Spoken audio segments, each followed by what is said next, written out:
The age of new ideas led to political and philosophical conflicts, like the English statesman Edmund Burke.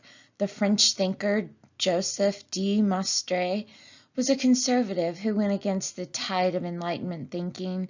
In the view of conservative thinkers such as Burke and Maistre, revolutions were bloody, disruptive, and unlikely to yield positive results.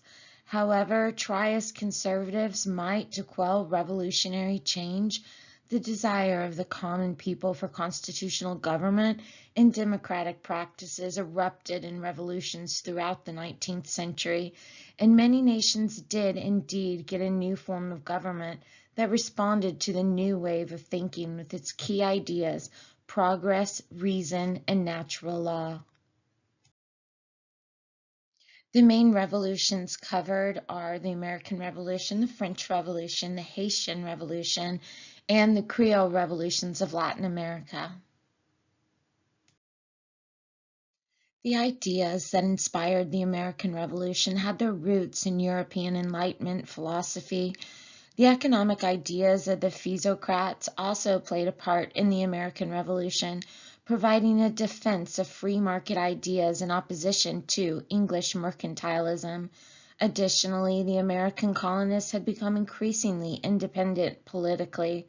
Colonial legislators were making decisions usually made by Parliament. Moreover, great distances separated the colonists from Parliament and the King in London. With economic and political desires for independence grew a new social spirit. In France in the 1780s, revolutionary ideas took their own spin, summarized in the slogan "Liberty, Equality, and Fraternity." These ideas, which struck many people as radical, were popularized throughout Europe in the writings of the philosophes. However, additional causes led to the French Revolution. France had long spent more than it was taking in, partly to finance a series of wars. Among these spending was the economic aid that France supplied to Americas in their revolution. To address its financial situation, the French government called a meeting of the Estates General in spring of 1789. An Estates General was a meeting of the three major sectors of society, or estates. This included the first estate, which was the clergy or religious officials, the second estate, which was the nobility, and the third estate, which was everybody else or commoners. However, inequality in voting caused the commoners, who made up 97% of French society, to break away and form a new body, the National Assembly. In the early days of the French Revolution, moderates such as the Marquis de Lafayette seemed to be on the point of establishing a constitutional monarchy. The National Assembly began meeting in Paris, but then the king threatened to arrest the leaders. Angry crowds rioted in Paris and elsewhere in France. On July 14, 1789, a crowd in Paris stormed the Bastille, a former prison that symbolized the abuses of the monarchy and the corrupt aristocracy. In the French countryside, peasants rode up against nobles, burning some of their manor houses. Some royal officials fled France. The king was forced to accept a new government with a National Assembly in charge. The date, July 14, 1789, became French Independence Day. The most permanent changes were enacted early in the Revolution: the abolition of feudalism and the adoption of the Declaration of the Rights of Man, a statement declaring basic human rights. Louis XVI and the nobility refused to accept the limited monarchy, which led to dissatisfaction among radical groups such as the Jacobins, and inspired the establishment of the First French Republic in 1792. The Reign of Terror, a period during which the government executed thousands of opponents of the revolution, including the king and the queen, sprang from the Jacobins. After a period of turmoil and war, the brilliant General Napoleon Bonaparte became Emperor of France in 1804. Emperor Napoleon I rose up through fame through his own hard work and military background. By 1804, after a period of ruling France and many military victories, he had himself declared Emperor of France. Nationalism spread as Napoleon set out to conquer Europe, first in Italy and then parts of Germany. In the early years, Napoleon was very successful. He created a French empire by 1804. His foreign policy was to conquer Italy, parts of Germany. He defeated the combined armies of Prussia, Austria, and Russia. He also, everywhere he went, instituted popular reforms with the people. He equaled taxation. He created a new law called the Code Napoleon that was a basic law for everybody, not dependent on class as the old one was. He also reorganized the army based on merit and had created a highly disciplined, trained military. After an exhausting defeat from Russia, Napoleon met most of his enemies, was defeated, and actually sent to the island of St. Elba, where he later escaped, rejoined his army in France, and then the big Battle of Waterloo occurred, which was a decisive defeat for Napoleon. He faced a combined European army with huge amounts of casualties and loss.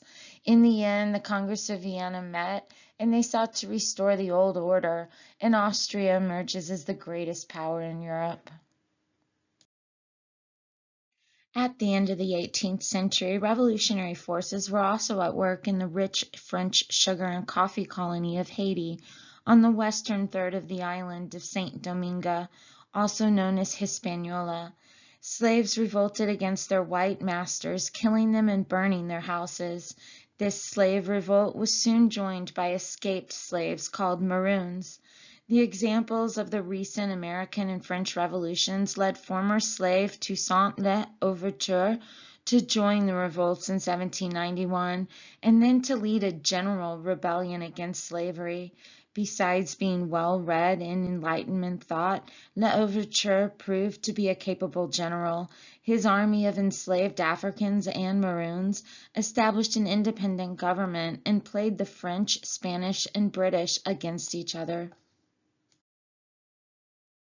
In 1801, after taking control of the territory that would become the independent country of Haiti, L'Ouverture produced a constitution that granted equality in citizenship to all residents. He also declared himself governor for life. Haiti next enacted land reform. Plantations were divided up, with the lands being distributed among formerly enslaved and free black people. L'Ouverture worked with the French, but they betrayed and imprisoned him. He died in France in 1803, but he had cemented the abolition of slavery in Haiti, which he set on the road to independence from France. In 1804, L'Ouverture's successor, Jean-Jacques Dessalines, orchestrated a Haitian declaration of permanent independence. Thus, Haiti became the first country in Latin America to win its independence and the first black-led country in the Western Hemisphere. It was also the only country to become permanently independent as a result of a slave uprising. Both the Haitian and the French revolutions grew out of the Enlightenment's insistence that men had natural rights as citizens, and that the legal restraints were limiting the freedom of people by forcing them into various estates or social classes. However, in the case of the Haitians, the restraints were more severe. The rebellion was led by slaves who had no rights at all. On the Latin American mainland, revolutionary ideas were taken up by the Creoles. Born of European ancestry in the Americas, the Creoles were well educated and aware of the ideas behind the revolutions in North America and France. They considered themselves superior to the mestizos, who were born of European and Indian parents. Colonists who were born in Spain or Portugal, known as peninsulars, felt superior to everyone. At the bottom of the social ladder were the African slaves, the indigenous population, and the mulattoes, those of African and either European or indigenous ancestry. In many parts of South America, the desire for independence from Spain grew among the Creole class. Fearing the masses, the Creoles refused the support of the mestizos, indigenous people, and mulattoes. The Creoles had seen the result in Haiti of a slave uprising as well as the excesses of the French Revolution during the Reign of Terror. Some Creoles, such as Simon Bolivar, continued to push for Enlightenment ideals in Latin America. He became instrumental in the independence of areas that became Venezuela, Colombia, Ecuador, and Peru. The new nations of Latin America suffered from the long wars of independence. Armies loyal to their generals led to the rise in the caudillos, strong local leaders with regional power bases. These men intervened in national politics to make or break governments. Sometimes the caudillos defended the interests of the regional elites and sometimes of the indigenous population and the peasants, but in general they disregarded representation, forms of government, and the rule of law. Although the constitutions of the newly independent countries in Latin America legally ended some social distinctions and abolished slavery, governments were often conservative. The first constitution of Peru, for example, forbade voting by those who could not read or write in Spanish, which effectively denied most indigenous people the vote until the constitution was changed in 1860. The Creoles continued to form a powerful and conservative upper class as they had before the wars of independence from the European nations. Count de Cavour, the Prime Minister of Piedmont, Sardinia, led the drive to unite the entire Italian peninsula under the only native dynasty, the House of Savoy. At the time, the region was divided among a patchwork of kingdoms and city-states, and most people spoke regional languages rather than Italian. Cavour himself spoke French better than he spoke Italian. Like other classical liberals, he believed in natural rights, progress, and constitutional monarchy, but he also believed in the practical politics of reality, which came to be called realpolitik. Thus, he did not hesitate to advance the cause of Italian unity through manipulation. In 1858, he maneuvered Napoleon III of France into war with Austria, hoping to weaken Austrian influence on the Italian peninsula.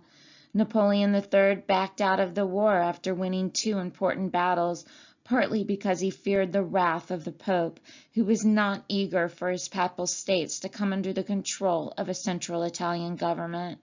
Nevertheless, it was too late to stop the revolutionary fervor, and soon several areas voted by plebiscite or popular referendum to join Piedmont.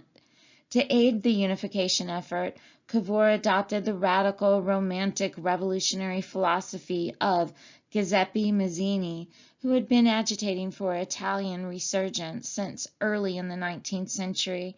Cavour also allied with the Red Shirts military force led by Giuseppe Garibaldi, which was fighting further south in the Kingdom of Naples. In Germany, nationalist movements had already strengthened as a result of opposition to French occupation of German states under Napoleon Bonaparte. Following the Congress of Vienna, which settled the Napoleonic Wars in 1815, revolutions occurred in a number of European states, including Prussia and Austria.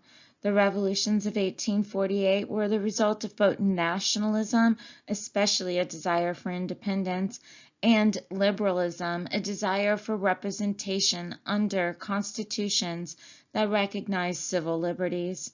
Prussian leader Otto von Bismarck, who like Cavour favored realpolitik, used nationalist feelings to engineer 3 wars to bring about German unification. Bismarck manipulated Austria in participating in 2 wars, the first with Prussia against Denmark in 1864, and the second between Prussia and Austria, or the 7 Weeks' War of 1866. After winning both wars, Bismarck manipulated France into declaring war against Prussia. His armies beat the French soundly in the Franco-Prussian War of 1870. In each of these three wars, Prussia gained territory. In 1871, Bismarck founded the new German Empire, made up of many territories gained from the wars, including Alsace-Lorraine, an area long part of France on the border between France and the New Germany. Germany also consequently named a new emperor who was also the King of Prussia, and he was now Kaiser Wilhelm I. By 1871, two new powers, Italy and Germany, were on the international stage in an environment of competing alliances. Balance of power would be achieved briefly through these alliances, but extreme nationalism would lead to World War I. Unification did not solve all Italian troubles. Poverty in Italy, more in the south than in the north, led to considerable immigration in the late 19th century, particularly to the United States and to Argentina, where the Constitution of 1853 specifically encouraged immigration, the movement of people into the country from other countries.